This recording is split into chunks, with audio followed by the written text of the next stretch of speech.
मुअज़्ज़ज़ सामिईन व नाज़रीन, अस्सलामु अलैकुम व रहमतुल्लाहि व बरकातुहू। मुझे उम्मीद है आप लोग खैरियत से होंगे। अल्लाह की बारगाह में दुआ है अल्लाह तबारक व तआला आपको और भी खुश रखे, दीन व दुनिया की दौलत से माला माल फरमाए, आमीन या रब्बल आलमीन। आज कई रोज़ के बाद हाजिर हूँ मैं आपकी खिदमत में एक वीडियो लेकर, एक बहुत अहम पैगाम लेकर।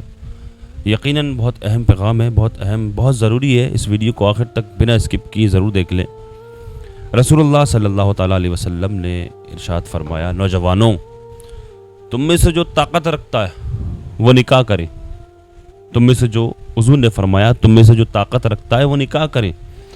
सहाबा ने अर्ज़ की, या रसूलल्लाह सल्लल्लाहु अलैहि वसल्लम, किससे निकाह करें? कैसी बीवी होनी चाहिए? किस तरह की औरत होनी चाहिए? किससे निकाह करें? कैसे पता लगाएं? हुज़ूर ने क्या जवाब दिया? हुज़ूर ने क्या जवाब दिया? अपनी बहनों को, अपनी घर की ख़वातीन को भेजकर इस चीज़ का पता निकलवाएं, पता लगवाएं कैसी औरत होनी चाहिए शादी से। बहुत अहम मसला है। शादी से पहले बीवी को औरत को, बहुत अहम है औरत को का तलाश करना शादी से पहले कि किस तरह की होनी चाहिए। बहुत अहम है भाई। आइए, एक वीडियो है, मुफ्ती सलमान अदरी साहब का ये पैगाम है। मैं और आप मिलकर के देखेंगे इस वीडियो को। बिना स्किप की इस वीडियो को ज़रूर देख लें क्योंकि बहुत अहम है, ख़ासकर नौजवानों के लिए जिनकी शादी नहीं हुई है, जो निकाह करना चाहते हैं। बहुत अहम है। यकीनन नेक की तो बात है, नेक होनी चाहिए तो समझ रहे होंगे आप, लेकिन इसमें बहुत अहम मसला है इस वीडियो के अंदर। छोड़ करके ना जाएं, ज़रूरी देख लें इस वीडियो को। वैसे तो मुर्तद भी हो रही हैं, वैसे तो मुर्तद भी हो रही हैं, और जाने कितने नौजवान ऐसे भी हैं जो गैर मुस्लिम लड़कियों से भी शादी कर रहे हैं और बिना निकाह किए उनके साथ में रह रहे हैं। वो अपने धर्म पे हैं, वो अपने धर्म पे हैं, ऐसे भी हैं। और मुस्लिम लड़कियां मुर्तद भी हो रही हैं, वो गैर मुस्लिमों के साथ हो जा रही हैं, ऐसा भी है। और मुसलमान लड़के गैर मुस्लिम लड़कियों से शादी कर रहे हैं, लेकिन वो अपने धर्म पे हैं, वो भी अपने धर्म पे, ऐसा भी हो रहा है। लेकिन यहाँ मुसलमान होने के बावजूद, मुसलमान भी हैं, ईमान वाले भी हैं, उसके बावजूद भी किस तरह की औरत होनी चाहिए? हुजूर ने फरमाया कैसी औरत से निकाह करें, किस तरह की बीवी होनी चाहिए। साहबा ने अर्ज़ की, या रसूलल्लाह, किससे निकाह करें, कैसी औरत होनी चाहिए? हुजूर ने क्या फरमाया? आइए, एक वीडियो मुफ्ती सलमान अज़री साहब की ज़बानी सुनते हैं। इस पैगाम को मैं और आप मिलकर के देखते हैं। चलिए शुरू करता हूँ। हुजूर पाक सल्लल्लाहु अलैहि वसल्लम ने नौजवानों से कहा, तुम में से जिसकी ताकत है वो निकाह करें। हुजूर से पूछा गया, किससे निकाह करें, कैसी औरत होनी चाहिए? निकाह से पहले के मामलात, औरत को तलाश करना, ये अहम मसला है जी। जरूर इस चीज में अपना वक्त लगाएं। मैं नहीं कहता कि तलाशना नहीं चाहिए, तलाशें, इसलिए कि वो तुम्हारी नस्ल उससे चलने वाली है, तुम्हारा खानदान उससे आबाद होने वाला है। तो खाली तुम गोरा चट्टा रंग देखने के पीछे न पड़ो, बल्कि पूरे एक घर को चलाने वाली, बल्कि तुम्हारे बच्चों की पहली यूनिवर्सिटी है, पहली दरसगाह है। तुम उस दरसगाह को लाने जा रहे हो तो क्या क्या उसके अंदर क्वालिटी होनी चाहिए वो देखो। लोग खाली फोटो देखकर के रंग, काली है गोरी है, काली है गोरी, इसी पर लगे हो। हुजूर पाक सल्लल्लाहु तआला अलैहि वसल्लम ने फरमाया, दुनिया में जो भी निकाह करता है उसके चार मकसद में से एक होता है, या तो औरत का हुस्न और जमाल देख के निकाह करता है, या औरत के पैसे देख करके करता है, बहुत मालदार है, बड़े बाप की बेटी है, सुनो ऐसे दामाद हो। हुजूर सल्लल्लाहु अलैहि वसल्लम ने फरमाया, या तीसरा मकसद ये होता है कि बड़े खानदान वाली है, यानी हसब और नसब आला है, हम तो शेख थे वो पठान है, या फिर और किसी बड़े खानदान की है। पहला खूबसूरती, दूसरा पैसा, तीसरा खानदान। हुजूर ने फरमाया चौथा एक मकसद है, वो अच्छा है। हुजूर फरमाते हैं, या तो फिर उसके अखलाक और किरदार देखकर निकाह करता है, ये चार में से कोई एक। और रसूल करीम सल्लल्लाहु अलैहि वसल्लम ने हर एक का रिजल्ट भी बताया।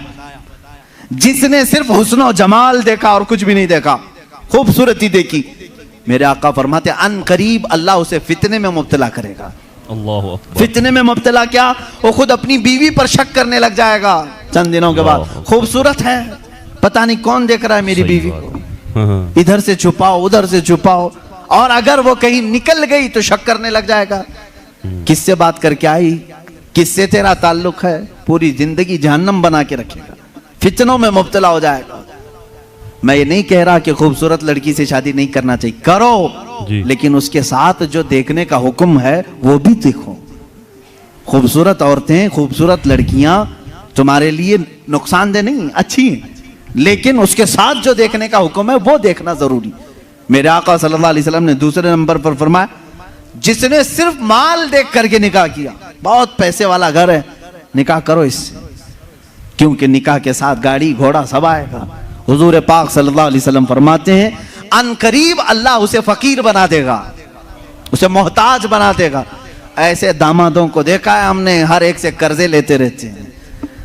हाँ, ससुर से तो मिला ही था लेकिन बरकत कुछ नहीं हुई, फिर इससे चार, इससे चार, उससे चार, कर्जे में ही डूबा है, और ये कर्ज की लानत उसकी खत्म नहीं होती। ढूंढ के देखो, ऐसे बहुत दामाद मिलेंगे, या तो फिर वो घर जमाई बनेंगे। तीसरा, जो बड़े खानदान को देखा, हुजूर पाक सल्लल्लाहु अलैहि वसल्लम फरमाते हैं, अल्लाह उसे रुस्वा कर देगा, वो जलील हो जाएगा लोगों। हाँ, जिसने अखलाक व किरदार देखा, औरत के अच्छे अखलाक व किरदार, उसकी दीनदारी देखा, हुजूर फरमाते हैं अल्लाह उसे दुनिया में भी बरकत देगा, आखिरत में भी बरकत देगा। अब इसके साथ प्लस क्या है? नंबर 1 तुमने दीन देखा, अखलाक व किरदार देखा, उसके साथ हुस्न जमाल भी मिल गया तो बोनस है तुम्हारे लिए, साथ में मालदार भी मिली तो भी प्लस पॉइंट है, बड़े खानदान वाली भी मिली तो और अच्छा है, सोने पे सुहागा है।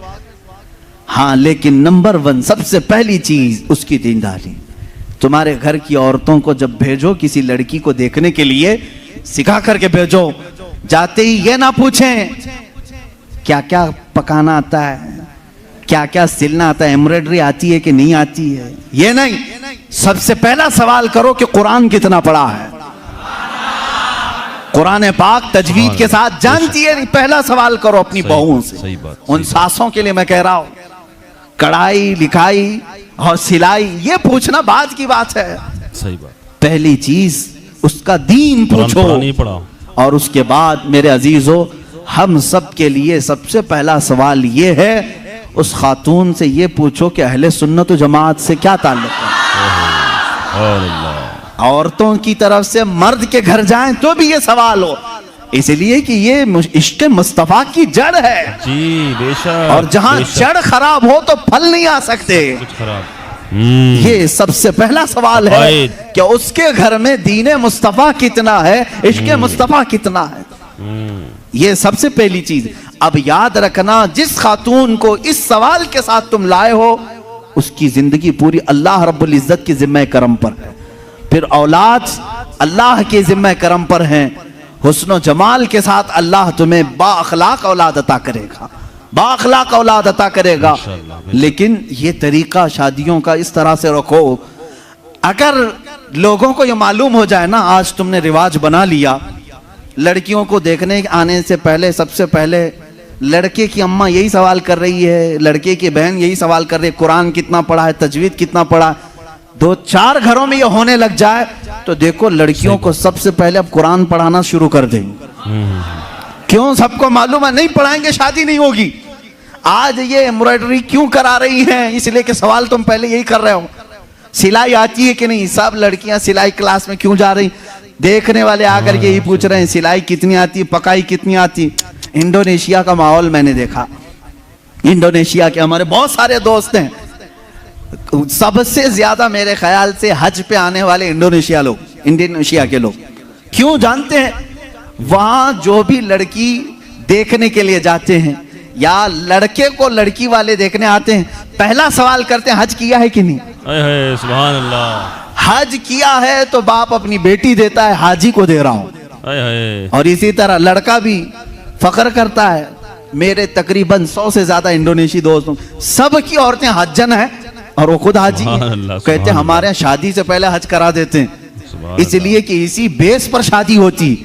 ये कितने अच्छी चीज है कि दीन का सवाल हो रहा है, दीन पूछा जा रहा है। हाँ, ये तो तुमने लड़कियों से जाकर के घरों में पूछा, कढ़ाई आती है, सिलाई आती है, पकाई आती है। और यही सवाल लड़की के घर वाले जब लड़के पर के पास आते हैं, क्या करते हैं? कौन सी ऑफिस में काम कर रहा है, परमानेंट जॉब है कि प्राइवेट जॉब है, कैसी जॉब है, ये सब सवालात तो है ही। लेकिन धीमे धीमे प्रॉपर्टी भी पूछते हैं, कहाँ कहाँ है, कितनी जायदाद है, खुद डायरेक्ट ना पूछें तो किसी से पूछवा लें, बाप की कितनी जायदाद है। ये सवालात हैं। इन बेसिस पर, इन बुनियादों पर जब शादियां होंगी तो खुरापात नहीं तो और क्या होगा। सही बात। देख लिया आपने वीडियो, पसंद आई तो लाइक कर दें, कमेंट करके बताएं कैसी लगी आपको वीडियो। और कई सारे लोग लगातार पूछ रहे हैं मुफ्ती सलमान अजहरी साहब के बारे में कि मुफ्ती साहब की ज़मानत हुई है नहीं हुई है, कब होगी। देखिए, मुफ्ती सलमान अजहरी साहब के बयानात सुनते हैं हम और आप, चाहने वाले उनके। काफ़ी दिन हो गए, 4 महीने लगभग, 4 से ज़्यादा हो गए शायद मुफ्ती साहब को जेल में। अभी तक कोई नया बयान नहीं है, ये सारे बयानात पुराने हैं। लेकिन पुराने भी इतने बयानात पड़े हुए हैं जो नहीं देखे होंगे हमने। उसमें कोई ना कोई पैगाम अगर हमारी नज़रों के सामने आता है तो हम आपको अपनी वीडियो के ज़रिए आप तक पहुंचाने की कोशिश करते हैं। और इस्लाही पैगाम है, ज़रूरी अहम पैगाम है। जैसा कि आपने इस वीडियो के अंदर देखा, बहुत अहम पैगाम है। अक़ाइद, कुरान पाक में अल्लाह तबारक व तआला इरशाद फरमाता है, इहदिनस सिरातल मुस्तक़ीम, हमें सीधे रास्ते पर चला। कौन सा सीधा रास्ता? हुजूर ने इरशाद फरमाया, बनी इसराइल की कौम 72 फ़िरक़ों में बट गई थी और मेरी कौम 73 फ़िरक़ों में बट जाएगी और एक ही फ़िरक़ा जन्नत में जाएगा, वो है अक़ाइद का सीधा रास्ता। इहदिनस सिरातल मुस्तक़ीम, यानी हमें सीधे रास्ते पर चला। सीधा रास्ता कौन सा है? सीधा रास्ते से मुराद है अक़ाइद का सीधा रास्ता। अक़ाइद का सीधा रास्ता, अक़ाइद का सीधा रास्ता कौन सा है? अक़ाइद का सीधा रास्ता जिस पर औलिया इकराम चले, अल्हम्दुलिल्लाह, जिस पर सहाबा इकराम चले, अल्हम्दुलिल्लाह। यह है अक़ाइद का सीधा रास्ता। इहदिनस सिरातल मुस्तक़ीम, हमें सीधे रास्ते पर चला। ज़रूरी है ये देखना, कुरान कितना पढ़ी है, दीन कितना आता है, क्या अक़ीदा रखते हैं लोग। शादी करने से पहले इन सब चीज़ों का पता निकालना ज़रूरी है। अल्लाह की बारगाह में दुआ है, अल्लाह तबारक व तआला हम और आपको दीन की सही समझ अता फरमाए, गुनाहों से बचकर सच्ची तौबा करने की तौफीक अता फरमाए। आखिर में एक सवाल कर लेता हूँ आज आपसे, एक सवाल करता हूँ मैं आपसे, जिस तरह मैं अपनी वीडियोस के अंदर सवाल किया करता हूँ। सवाल यह है कि वो कौन सा अमल है बंदे का, वो कौन सा अमल है जिस अमल से मौत को भी टाला जा सकता है। मतलब अल्लाह को हुक्म से टलती है, बंदा नहीं टाल सकता। जिस अमल की बुनियाद पर मौत भी टाली जा सकती है अल्लाह के हुक्म से, वो अमल अल्लाह तबारक व तआला को इतना पसंद है, उस अमल से मौत भी टाल दी जा सकती है। वो कौन सा अमल है? अल्लाह तबारक व तआला की बारगाह में दुआ है, अल्लाह पाक हमारा आपको नेक अमल की तौफीक अता फरमाए, दीन की सही समझ अता फरमाए। अल्लाह पाक हमारे अक़ाइद ईमान की हिफाजत फरमाए, गुनाहों से बचकर सच्ची तौबा करने की तौफीक अता फरमाए। अल्लाह पाक मुफ्ती सलमान अजहरी साहब को बाइज़्ज़त रिहाई अता फरमाए। दुनिया में जहाँ कहीं मुसलमान बेकसूर जेलों में कैद हैं, अल्लाह पाक उन सबको बाइज़्ज़त रिहाई अता फरमाए। जो बेजा मुकदमाबाजियों में फंसे हुए हैं, अल्लाह पाक उन सबको उससे छुटकारा नसीब फरमाए। खुसूसियत के साथ गाज़ा फ़लस्तीन के मुसलमानों की अल्लाह पाक हिफाजत फरमाए। जो लोग रोज़गार से परेशान हैं, अल्लाह पाक उनको जायज़ रोज़गार अता फरमाए। जो बीमार हैं उनको शिफा अता फरमाए। खुसूसियत के साथ अभी जो लोग इस वीडियो को देख रहे हैं, हम सब में से कोई भी बीमार है, कोई भी किसी भी मर्ज़ में मुब्तला है, हम सब के अज़ीज़ व क़ारी मुताल्लिक़ीन मुहिब्बीन अहबाब सबको जुमला मराज से शिफायाबी अता फरमाए। जो बे औलाद हैं उनको अल्लाह पाक नेक सालिह औलाद अता फरमाए। जो साहिब औलाद हैं उनकी औलादों को नेक सालिह बनाए। आका के सदक़े में मेरी दुआओं को अल्लाह पाक अपनी बारगाह में कबूल फरमाए। आमीन या रब्बल आलमीन। अस्सलामु अलैकुम व रहमतुल्लाहि व बरकातुहू।